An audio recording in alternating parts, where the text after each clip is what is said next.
नमस्कार साथियों, मैं कर्मन प्लेनेट आज आपके साथ शेयर करने जा रहा हूँ। राहु केतु जब केंद्र में बैठ जाए, किसी व्यक्ति की कुंडली में केंद्र में बैठ जाए, तो उसका क्या इम्पैक्ट होता है लाइफ पे। साथियों, सीधे तौर पे आपको आसान स्पष्ट शब्दों में बता दूँ कि राहु केतु जब भी कुंडली में 1, 4, 7 और 10 ये केंद्र भाव है, यहाँ पर बैठ जाते हैं, तो कोई भी मनुष्य अपना बर्थ चार्ट उठा के देख ले, उसको जो अच्छे परिणाम होंगे वो ओनली 30% ही प्राप्त होंगे और 70% राहु केतु के गलत परिणाम ही देखने को मिलेंगे। क्योंकि केंद्र में राहु केतु का बैठना बहुत बड़ा दोष है अपने आप में। चाहे राहु फर्स्ट में बैठ जाए तो केतु 7th में होंगे, यदि राहु 4th में है तो केतु 10th में होंगे।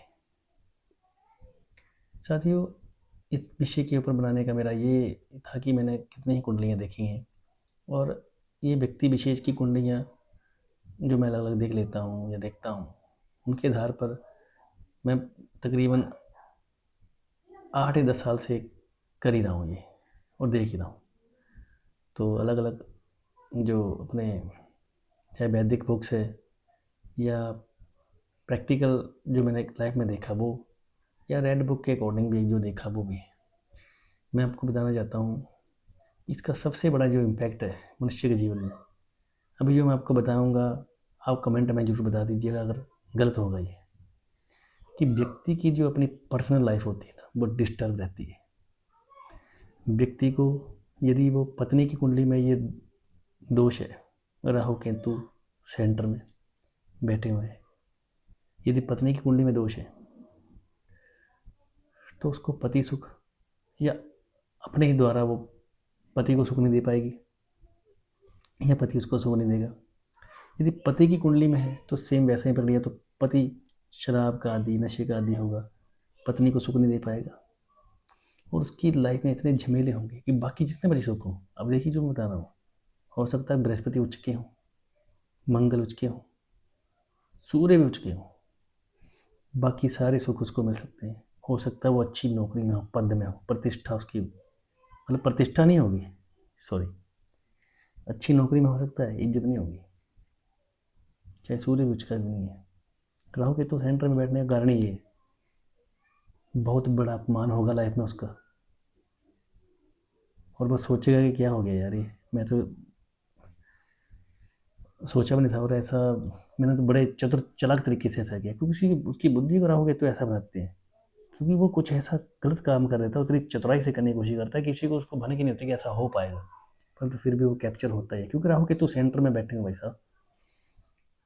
जितने भी मनुष्य हैं, मतलब ये सुन भी रहे हैं, इसको सुनेंगे तो देख लेना, मैं पहले भी बनाया, अभी फिर बना रहा हूँ मैं, ये मेरा प्रैक्टिकल अनुभव है, कोई बातों वाली बात नहीं है कि सुना सुनाया आपको ज्ञान दे दिया।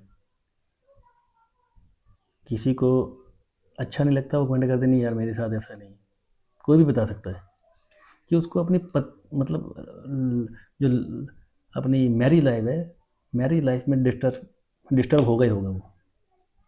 यदि राहु केतु का उसने उपाय नहीं किया तो मैरिज लाइफ उसकी डिस्टर्ब होगी। हो सकता है कि ज़िंदगी में शादी के लिए तड़फे वो, पहले जो उसकी लाइफ हुई वो ख़राब हो जाए, मैरिज लाइफ, उसके बाद जो लाइफ पार्टनर आए वो भी उसको धोखा दे दे, छल कर दे, कपट कर दे, या वो किसी के साथ वो लव मैरिज भी करता है तो उसमें भी उसको धोखा ही मिलेगा। ये है राहु केतु सेंटर में बैठने का। हो सकता है ऐसा व्यक्ति बड़ा ज्ञानी हो, बुद्धिमान हो, पर वो बाकी सभी काम में बुद्धि लगा लेगा, परंतु अपने इस वैवाहिक जीवन में उसकी बुद्धि नहीं चलेगी भाई साहब।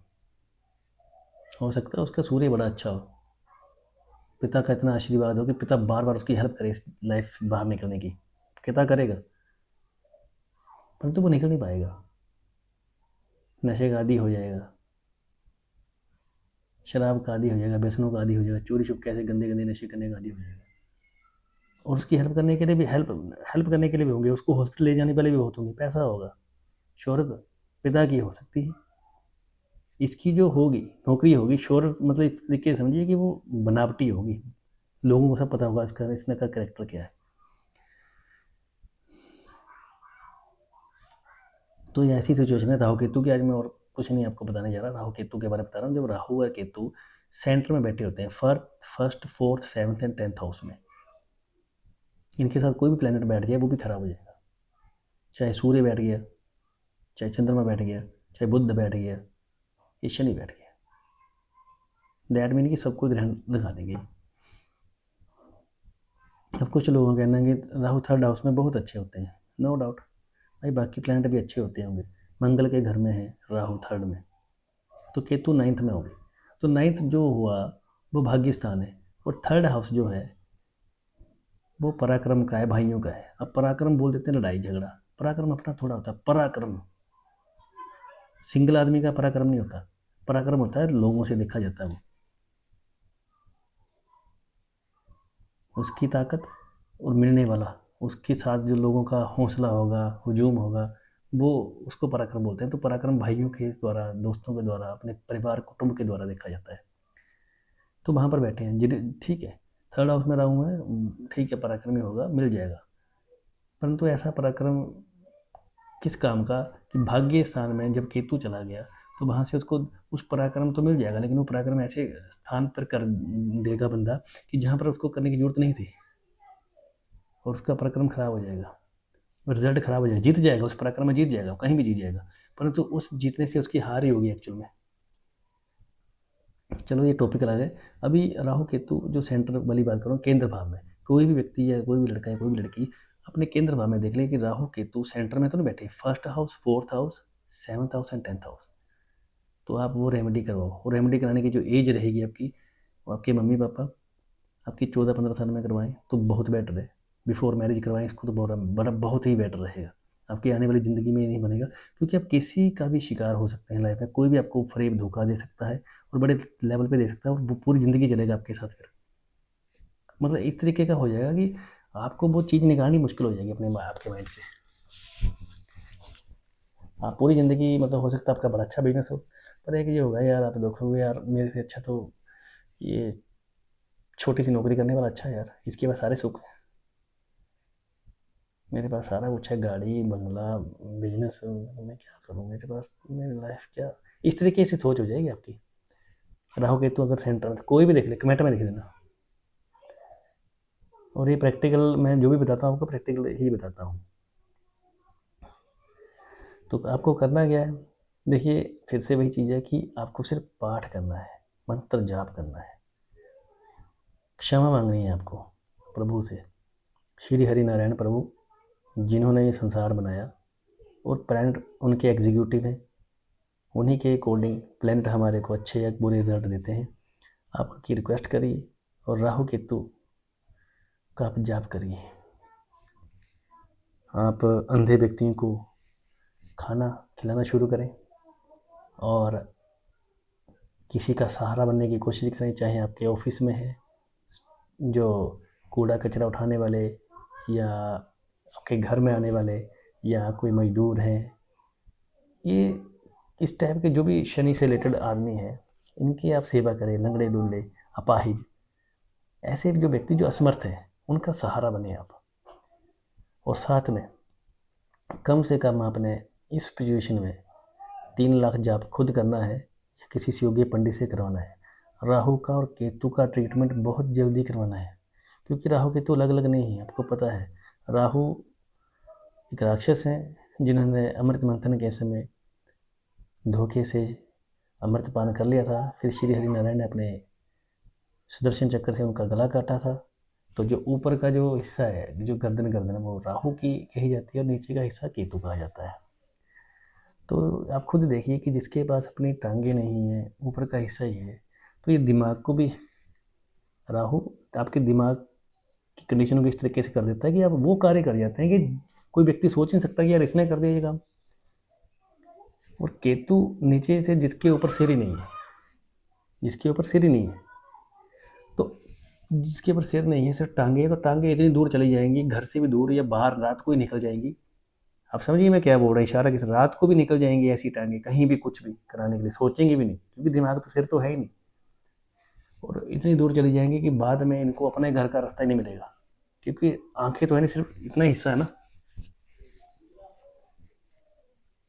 तो इनको अपने घर का वापसी का रास्ता ही नहीं मिलेगा। तो राहु केतु की ट्रीटमेंट बहुत ज़रूरी है। इनके लिए मंत्र जाप आप करें, और मंत्र जाप का वीडियो मैंने काफ़ी बनाए हुए हैं बीच में, वो आप मंत्र जाप करें। 3 लाख करवाना है आपने। अगर आपकी उम्र ज़्यादा भी हो गई है तो मैक्सिमम 23 साल तक तो करवा ही लें, तो बहुत बेनिफिट होगा। और इससे ज़्यादा भी अगर निकल गया तो फिर भी करवाने की कोशिश करें, काम करें, आपको 100% लाभ होगा। और जीवन में आपको सारे सुख हो सकते हैं, लेकिन जो मैंने अभी आपको बताया, इससे आपको कहीं न कहीं शर्मिंदगी या जीवन में आपको ऐसा लगेगा कि मैं पीछे रह गया हूँ। इस चीज़ का आप ख्याल करिए, और ये मंत्र जाप आप ज़रूर करिए, और उनकी प्रार्थना करिए, प्रेयर करिए, क्योंकि राहु केतु शनिदेव के एग्जीक्यूटिव हैं, और ये उसी तरीके से ट्रीटमेंट करती हैं जैसे आप हमारे कर्मा होते हैं, और उनका जो कर्मों से जो बनने वाला फल होता है, प्रारब्ध होता है, उसी के अकॉर्डिंग हमारे को जीवन मिलता है। तो घबराने की ज़रूरत नहीं है। आप अगर यदि ये मंत्र जाप करते हैं, और जो मैंने बताया असहाय जो व्यक्ति हैं उनके लिए सहारा बनते हैं, तो ये जीवन में जो आपको आने वाले जो बैड रिजल्ट है वो मिलेंगे, लेकिन कम मिलेंगे, ज़िंदगी चली जाएगी, क्योंकि बाकी सुख आपके पास सारे होंगे। तो ये इस सुख को भी परमात्मा के आशीर्वाद से चल जाएंगे। और भी बहुत से उपाय हैं, लेकिन यदि आप इनको पहले करते हैं तो 100% आपको लाभ होगा। 100% आपको लाभ होगा। आशा करता हूँ, धन्यवाद, कि आप ये करें और आपको लाभ हो।